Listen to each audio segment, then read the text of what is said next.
South Korea is examining 9 cases in which coal from North Korea disguised as Russian products was possibly brought in, Seoul's foreign ministry and customs officials said.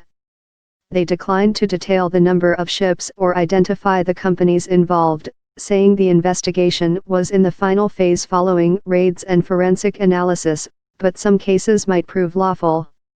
The Rodong Sinmun accused Washington of acting opposite to its plan to improve ties, despite goodwill gestures by Pyongyang, such as a moratorium on nuclear and missile tests, the dismantling of a nuclear site, and the return of the remains of U.S. soldiers killed in the Korean War. There have been outrageous arguments coming out of the U.S. State Department that it won't ease sanctions until a denuclearization is completed, and reinforcing sanctions is a way to raise its negotiating power, it said in an editorial. How could the sanctions, which were a stick the U.S. administration had brandished as part of its hostile policy against us, promote the two countries' amity? Under President Donald Trump, the United States pushed the United Nations to impose tough sanctions on North Korea as Kim conducted a string of missile and nuclear tests last year. Returning to Washington, Pompeo played down the exchange with RI, saying the tone was far different from last year.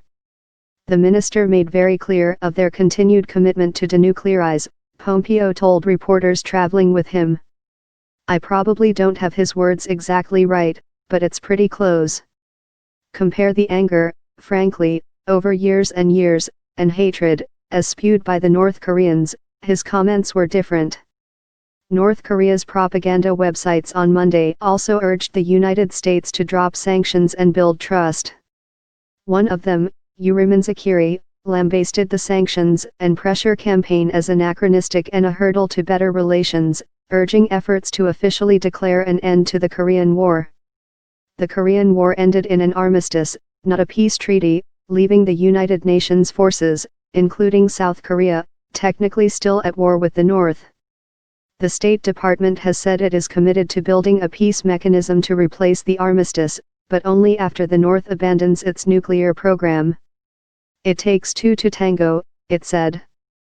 Kim Eui-kyem, a spokesman for South Korea's presidential Blue House, said on Monday the government was asking the North to hasten denuclearization and the United States to show sincerity over the North's demands for reciprocal steps.